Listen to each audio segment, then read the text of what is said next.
माझ्यासोबत आत्ता अमोल कीर्तीकर आहेत. दादा, आज मतदान केले, नागरिक भेटता आहात, काय भावना आहेत? सॉरी नाही कळलं. आज मतदान केलं आहात, सकाळची वेळ आहे, कसं वाटतं या ठिकाणी चित्र कसं? नक्कीच चांगलं आहे चित्र. आणि आपण ज्यावेळेला एखाद्या गोष्टीसाठी प्रयत्न करत असतो आणि त्याचा दिवस जो दिवस येतो त्यावेळेला थोडंसं बर्डन असतं, परंतु मला असं वाटतं की अत्यंत चांगल्या पद्धतीचा प्रतिसाद आहे. सकाळी 6, पावणे 6 वाजल्यापासून सगळ्यांचे फोन येत आहेत की आम्ही पोचलो आहे, पोलिंग एजंट बसलेले आहेत, डमी बूथ लागलेले आहेत. त्यामुळे पॉझिटिव्हिटी आहे. आणि आज काल रात्रीपर्यंत आमचे सर्व लोक पोलिंग एजंटला त्या फायली पोचवणं, त्यांना मार्गदर्शन करणं, या सगळ्या गोष्टी चालू होत्या.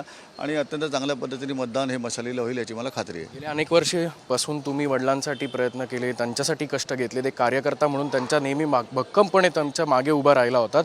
यावर्षी थोडं चित्र वेगळं आहे, त्यांची उणीव भासते का? कानमंत्र काय दिला असं? नक्कीच उणीव तर भासतेच. म्हणजे कोणी सोबत नसेल एखादा व्यक्ती तरी आपल्याला उणीव भासते. आणि तिथं माझे वडील आहेत.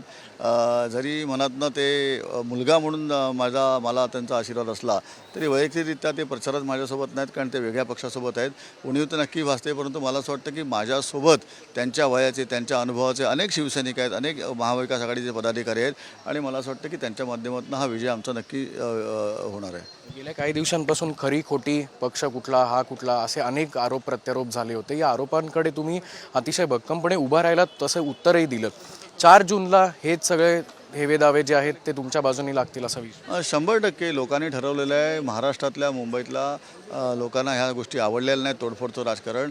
कारण इथलं राजकारण हे वेगळ्या पद्धतीने होतं. मला माहीत नाही देशात कसं होतं, पण महाराष्ट्रातलं राजकारणाची एक संस्कृती आहे.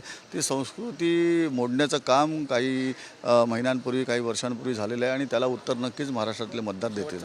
उत्तर पश्चिम हा मतदारसंघ आहे, रेकॉर्ड ब्रेक, विक्रमी मताधिक्याने विजय होईल असं वाटतंय? 100% आजही तुम्हाला सांगतो 7 लाख प्लस मतं ही शिवसेना उद्धव बाळासाहेब ठाकरेंना मिळतील. आणि 4 लाखांपेक्षा जास्त मतांनी आमचा विजय होणार आहे. आपण बघू शकतो की अमोल कीर्तीकर यांनी विश्वास व्यक्त केलेला आहे की येत्या 4 तारखेला जवळपास 4 ते 5 लाखांच्या मताधिक्याने त्यांचा विजय होईल, असं स्वतः मतदान केल्यानंतर अमोल कीर्तीकर म्हणाले. कॅमेरामन किरण काजेसह अक्षय बडवे, साम टीव्ही न्यूज, मुंबई.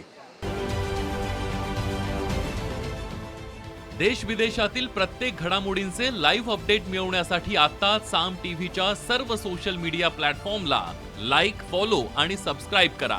तसंच सर्व नोटिफिकेशनसाठी बेल आयकॉन प्रेस करायला विसरू नका.